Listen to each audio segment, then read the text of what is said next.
Saba Champion mukulu wa Gudo. Era yamuvunanyizibwako mu buli kimu kyonna ku Fangoni awo. Tumala. Fena Fangoni tumala. Ku Fangoni buli kasonda, buli muntu wali afuna emirembe.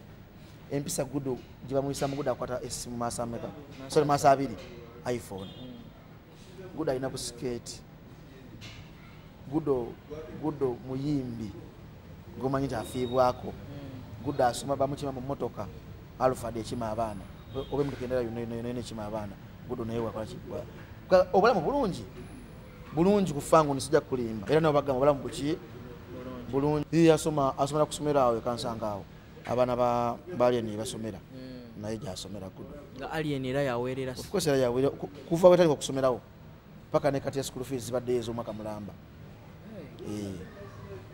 Just ngana fe twalengedde ebigambo ebyo era alien nagamba agenda kunoonyereza ategeere kiki kyabaddewo. Bagenze batya. Kubanga kyemmanyi tebasi mugenda singa tebasiibula bagenda bugenzi. Bavaawo tebalina gwe basiibula. Wekiri era nga buli omu amanyi nti nga bwe bagendako ewaka banaakomawo. Ekitegeeza tebakomawo according to interview.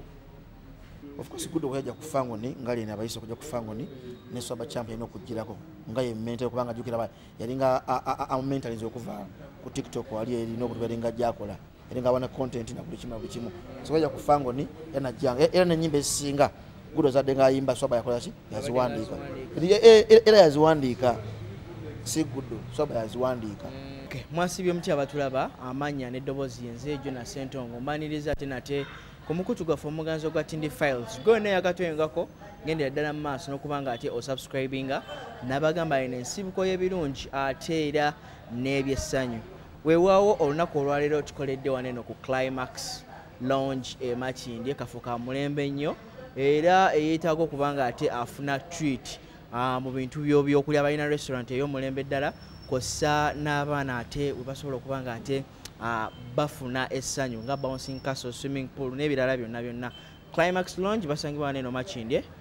kafuka mulembe nnyo ddala. Weewaawo olunaku olwaleero neegatiddwako omukulu Sulait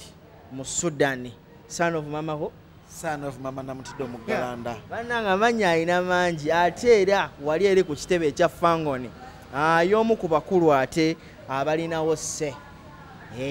So n'olw'ensonga eyo olunaku olwaleero mmuleeseeko tugenda kuba ate tubaako ensonga ezimu ze twogerako ku ebyo ebyaguddewo naye nga tetunagenda ddala maaso kansabe ababuzeeko ate tweyongereyo n'ekyo ekituleese olunaku olwaleero. Okay. Abalungi abali ku Tindi Files mbaniriza nze Stickman mu Sudan Sulait son of mama Namutidde Omuggalanda ate era ngenze mukwano gwa Mulongobere Sala mukwano gwa Mafina Miriam Mansira Olovolova Semusemu Uyanga Uya what are you uncle Fango soldier yeah era alukedde ngolala awata mu nsi ez'enjawulo mu budde obw'enjawulo kimukola kyamaanyi. Ndi musajja munnamawulire ndi musajja muzanyi wa comedy ate era ndi musajja theatre practitioner oba ndi muzanyi wa theatre era ndi nange blogger nina omukutu gwe bayita Ebipya 256 era ku TikTok nkozesa Stickman mu Sudan Promax wa Stickman Sudan UG genda konfollowing n'omukutu gwange ogufollowing ogwo ate era nga ndi Fangoni soldier ate nga ndi Fangoni yani awo wenyini yaman ogamba otya ndi somo Steve and welcome era ndi Olovolova nga onengera sina wanumba mukama kyamwe baza kyapadde obulamu era ndi masavu weyagala poza akayongeddeko nkola ku 90.8 Metro FM buli Lwakutaano saa 10 paka sawa emo ng'osunsula nga nkuba ku bindongo nga mbayingiza mu weekend y'omutawaana era mu vibe ngeri masavu mazima enda kukutega nno nkuwulirize onteganga mba n'ekibozibozi ndiramu nkulemu kyabaserebe bwe tomanyi nomanyi nayigamu olugambo Shamimu oyo Zubedo oyo tubanyodde amanyi ageya temwewummuza nga muli mwembi bwekiri tugeya nnyo abantu mwogera kwono n'oli naye ng'ogutali musankuba nga omagubawo gwakola ki gwakwogera aye n'abantu babeerawo lwakwogerwako era yamaani. Kale Sulait mu Sudani onoosonyiwa okukozesa nnyo erinnya lya Sulait omanyi linnyumira nnyo mu mboozi z'amalwa era sina mubasingo dimpeera era mutusabire tuddemu tukwatagane tuddemu tukole ki tuddemu tukole ebipya kubanga kyemmanyi abakulu abo balinawo ebyenjawulo bibalina mu bwongo bwabwe saazi yamani. Kale olunaku olwaleero waliwo ate interview emu gye twalabye ku byaguddeyo ku kitebe mu kabira Fangon omwana champion Gudo tubadde tumulabira nnyo sina kubanga tumulabira nnyo twamulabira ku Alien Skin olunaku lyasookera ddala okubanga ate amwanjula eri abantu nga top security we okitegeera era obulamu buzze bonna babutambuza babiri okutuuka Gudo waavuddemu omuntu nti kati naye alabikako ng'omwana ali herese ng'enjogera w'ennaku zino eno bwegamba ate twagenza okulaba nga ebyavuddeyo nti Alien Skin yagoba Gudo ne muganda we ku kitebe nga ggwe omu ku Fangon Soldier ate era abawangalidde ddala ne Alien Skin biki ebimu ku ebyo ebyawaliriza Alien Skin okugoba Gudo ne muganda we oba oli awo tewabaddewo kyamaanyi oba oli awo sitoole yabadde awo nga tetegeerekese biki ebimu kale nga ggwe by'omanyi? Ku nsonga eyo ffenna twamaze kulaba ffenna interview era ne Alien kyemmanyi yalyeko okugundi yabagambyeko ko okay munasonyiwa kayiseemu ako oyo muganda wange wa mujyankaaga kakati ensonga ezo naffe twazirengedde ku mukutu ogwa SB4 naffe tutumanyi ne Alien kenyini ne atamanyi byabadde bitya era byali bitya mu nsonga ezo kyemmanyi Alien Skin tanavaayo kuvaayo gamana yagobe Gudo kuba kyayogera era nze nafunyeko omukisa nenjogerako ne manager Liki nanga musudani ebintu babira nimuga nabirabye nanga mwana nanga nimuga kiri kitya kuba nange nengede surprise ki enkubye nga nengera Swaba Champ ayogera nani ne SB4 nga mugambo no batukobe ku Fangon naye nze mbadde nga ku Fangon yanga nkimanyi nti Gudo gyali era nga asoma abadde asoma of course asoma kubanga ali mukyakomera kyemmanyi Gudo oba ayingidde ekyokuna P4 P5 ni Gudo ali myaka ng'emeka sijja kwa siri muzadde we era simanyi naye nga Swaba Champ yamanyi kubanga immediate person we akola ki abadde amutuukirako kati ninyo Swaba Champ ono ali kimbulamu bwa Gudo muganda we oba ali related in one way or the other? Swaba Champ ye mukulu wa Gudo era yamuvunaanyizibwako mu buli kimu kyonna ku Fangon awo kati ye yajja kya Swaba Champ of course Gudo yajja ku Fangon nga lina abayise okujja ku Fangon ne Swaba Champ yalina okugirako nga ye mental kubanga jukira yalinga mentalize okuva ku TikTok wali erina okutuberenga jakola erenga wana content na buli kimu so yajja ku Fangon era n'ennyimba ezisinga Gudo zadde nga ayimba Swaba yakola ki yaziwandiika era yaziwandiika si Gudo Swaba yaziwandiika Gudo zonna ennyimba zakwazi zayimba ekyo kikola amwinako amaanyi mangi na buli kimu ntira bagamba Gudo ekigambo kyekiba kyekyo ali nawe tasobola kola ki kubishanya okakigambo nekimu obadde okyangamba nti Gudo ng'asoma asomera ku ssomero awo ekansanga awo abaana ba Alien basomera naye gyasomera Gudo nga Alien era yaweerera of course era yaweerera kuva wetali okusomerawo paka ne kati ya school fees zibadde ez'omwaka mulamba just nga naffe twalengedde ebigambo ebyo era Alien agamba agenda kunoonyereza ategeere kiki ekyabaddewo bagenze batya kubanga kyemmanyi mugenda singa tebasiibula bagenda bugenzi bavaawo tebalina gwe basiiba wekiri era nga buli omu amanyi nti nga bwe bagendako ewaka banaakomawo ekitegeeza tebakomawo according ku interview abadde amaze ebbanga nga akola ki nga taliyo ate nga naffe tumanyi kuba abasomesa batukana bakubeera lye nessimu bamubuuza ku ki ku mbeera nti Gudo story ki aliwa ninagamba nja kunoonyezaako nkole ki mmanye era naye batamanyi mbuno Gudo akola ki taliyo osegeera okay gwe nga omu ku Fangon Soldier abawangalira mu kabira ako njagala otutangalizeemuko oba otusigiremuko ku kifaananyi embeera bw'ebeera etambula n'abaana baneeno ababeererawo Alien Skin Swaba Champ champion Gudo omukulu ye abayisa mu mbeera ki kyolina okumanya ku Fangon buli muntu alinga agamba nti ffenna ensi ekola ki etumala ffenna Fangon etumala Fangoni buli kasonda buli muntu wali afuna emirembe empisa Gudo jiba muyisa mu Gudo akwata esimu masa meka sorry masa abiri iPhone Gudo alina ku skate Gudo muyimbi gomanyi tafiibwako Gudo asoma bamuchima mu motoka Alpha de chima abaana obe mukendera yone chima abaana Gudo naye wakola kibwa obulamu bulungi ku Fangoni sijja kulimba era nabo bagamba obulamu buki bulungi era mu statement oba mu interview je bakose muli mu nsonga je bayogedde kola ki yamujja ku Fangoni teriiwo kitegeeza obulamu bulungi buli kimu kiri kiriya era buli kimu kiri masavu kutegeera ngazi begandi buli kimu kiri masavu amakiri masavu tewali nsonga nemu wadde naki nemuntu oba kuyisibwa bubi oba kola ki mpozi waliwo ensonga endala enekusifu ekyanala kuvayo kwogerebwa oba Swaba Champ yabadde mukono obuzezeze empisa yisembi ensi ewufu ziyabadde atandise okwolesa ku kampu sijja kugamba nti alina emize emibi kola sigirabangako oba alina obuzi obwe era nabo sibulabangako era nga naga muno nja kwongera okulongereza ntegeere kiki ekyo kiri kitya lwaki kiri bwe kityo naye nga simanyi nti balina obuze kwa sibulabangako talina buze ayinza okuba alina ensonga yendala ey'enjawulo obanga kiki naye nga talina buze kubanga ye Gudo yabadde asoma nga gai muno ye muntu avunaanyizibwa ku Gudo kyagamba Gudo ekikola ki kyalina okukola Gudo era banga tugende nga tugenda tubeerewo nga tubeerawo nate ye mu interview ye mu statements ye yakozeseza ng'alaga omukulu okuvaako kwabwe akumanyiiko nti era ye yabagoba ne ku kitebe era ye ebigambo bye era yajja byogera kubanga nsibira nkali nyagamu nno mbagobi just kimanyi nti waliwo alina ka video ke yavayoko n'akola n'abayimbi bonna n'abagamba nsigadde mu Fangoni bwoki bwomu ka video ako yavayo n'akakola agasadde mu Fangoni bwaki bwomu n'agamba Gudo muyimbi alina manager Chizanike alina manager Chief Medi alina manager Scorpion Shaba alina ki manager nange nsigadde ki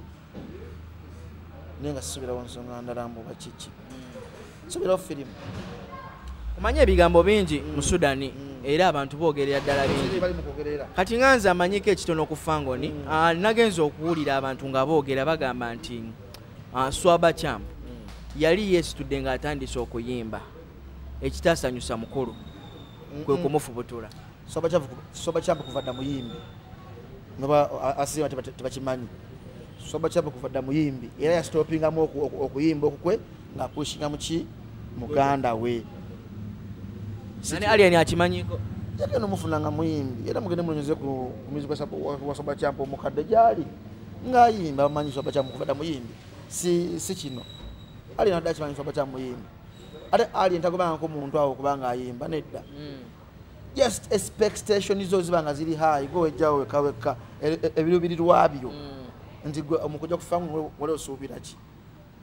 okigaana okubaawo ovaawo abasinga bavaawo mu bubi bavaawo nga boogera ebigambo ebingi ebiri negative eri Fangoni nga bawuli abandiyagadde okuba basukkulumu ku Fangoni oba ku mukulu kyesimanyi nti gwe ddamu otunule kaliba zonna ezivudde ku Fangoni buli avaayo ku Fangoni avaayo n'abako nekyayogera ekibi kuki ku Fangoni naye nga kyemmanyi gwe ddamu obatunulye bonna I won't mention the names ne bonna batunulye buli ava ku Fangoni babaawo nekibajoogerako ekitegeeza the expectations zibeera high mu Fangoni forest ate weziganda okubeera achieved oba otuukirirwako byalabaki ebivaamu naye nga Fangoni ekyali strong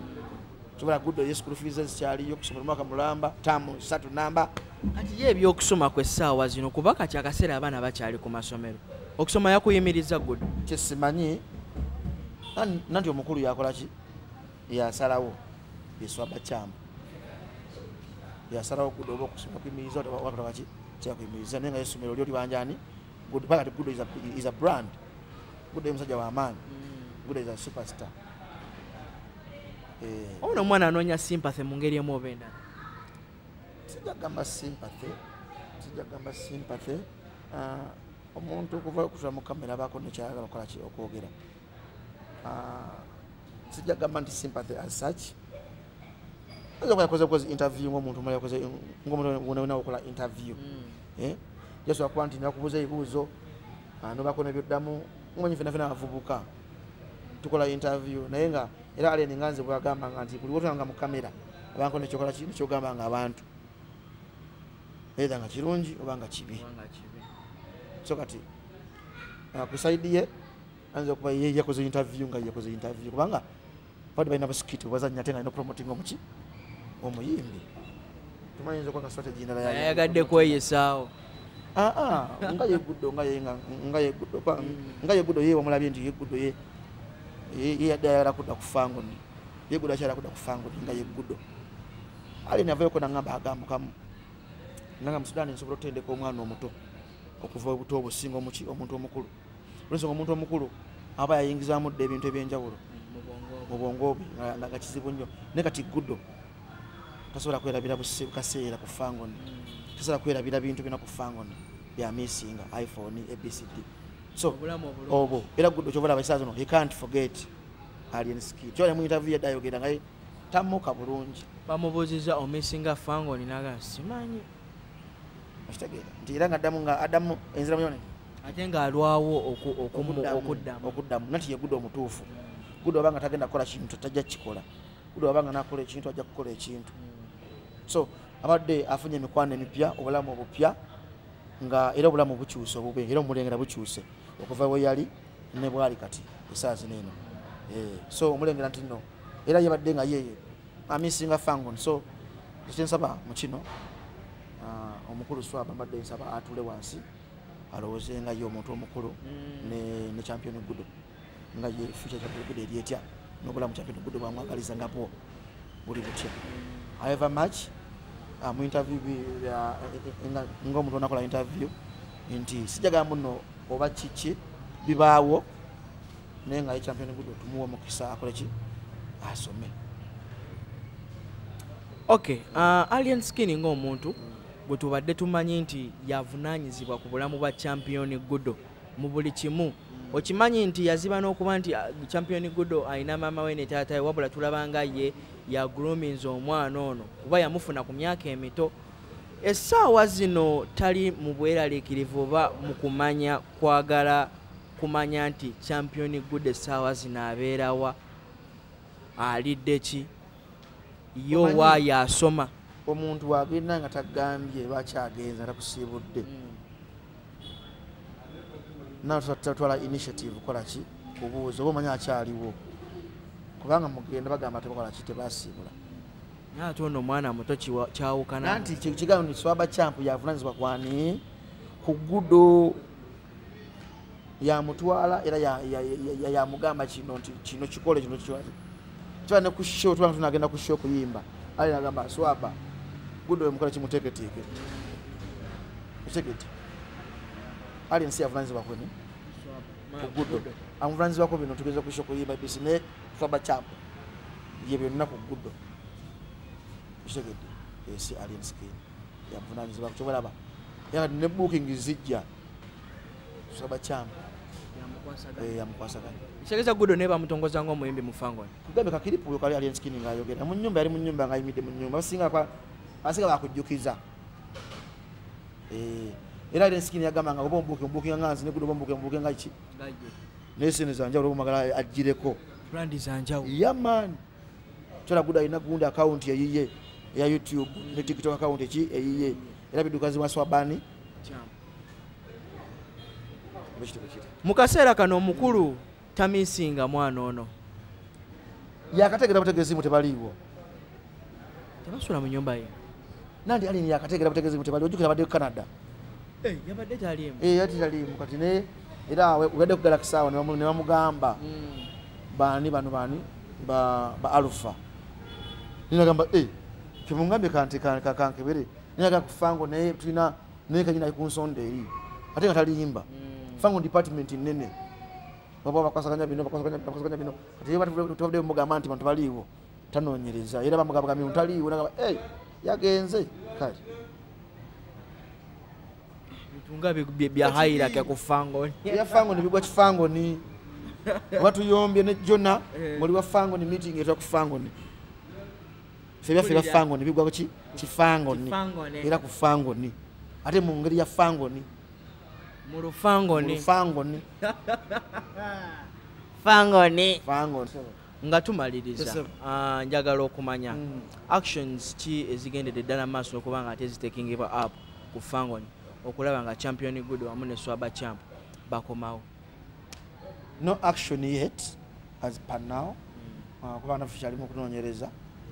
lwaki tetumanyi tumanyiza okukomawo kuba tebamugobangako so tetumanyi ayinza okuba aliko ogeziwakaawo nga bagenda kukomawo ku fangoni so twali action nemu yatekinzibwa wadde nemu yo wayi mama wa Gudo naye twamulabako essaawa zino teyesitudde kumanya mwana we mayitireko essaawa zino kosa ne taata we ebyamaama nedda abo byabwe era kyobalaba nomukama temubalabanko mu kamera kabe maama bino byeno birala mukko naye abamama byabamama so kyobalaga nti swaba champ yafunanizibwa ku Gudo maama tanava okola ki kwogera so yes interview nenga ffe tumanyi bajja kukoma okufangoni ali ntabagobangako kitwali tewali buzibu bwonna tewali buzibu ate gwe yagambyeko obuzibu ayagambyeko obuzibu mu interview anti omuntu ayinza okuba tayagala kwolesa buzibu buliwo nagamba nti gundi yangoba oyo naye nga waliwo ensonga tegambye nti n'omuntu watulanga mu kamera oba wetesesa okwogera amazima ki gonna oba teweetiiririra oba weetadde tikanjogere kino ogamba yeetuuliridde awo simanyi nange kyegambye tewali buzibu naki n'akatono era kyobala Gudo yaddamu nga yaddamu biki bibye anytime they are coming back they are not just anyway kiri utawakanda kale fe wetu yokuba nga tulindi era nange musudani wendi kanebaze mwana tuwagira ku Fangoni Forest tulina akayimba kapya kuna matata ne video yafulumye mwebale nnyo okugala Kibanda Alien Skin era mwebale nnyo okumwagala mu nsi zonna yonna gyali mwebalire ddate mujjangu okwo nange munfollowing ku TikTok Stickman Musudani Promax Stickman Musudani UG ebipya 256 YouTube yange era nina outreach bannange na outreach egenda kubera ku Swehawe nakoze omwezi nga 29 omwezi gwa August ngenda okubera netaga engoye netaga emmere netaga ebintu ebyambiswa mu bulamu bwa bulijjo ngambita ku mukutu guno eno gwa Tindifawes bannange bakogola 29 muje munegateko era wajja messenger ku Salama Road outreach ogenda okubera netagamba bato muzimbira temporary house awo emiti n'ebintu ebyenjawulo so mbebaza nnyo neyanzege ku Tindifawes orovolo basemusemu yanga buya mamirire mumansire anko nobody gambayo yeah agamba ye kanyumira naddala nga mu Sudani akoogera anyways nolwensonga eyo ngenda kubatemba sibulya wano nze Jonas Sentongo omukutu Tindifiles gwe ne yakatwengako gendera ddala maaso n'okubanga ate osubscribinga mubeere bulungi mweraba.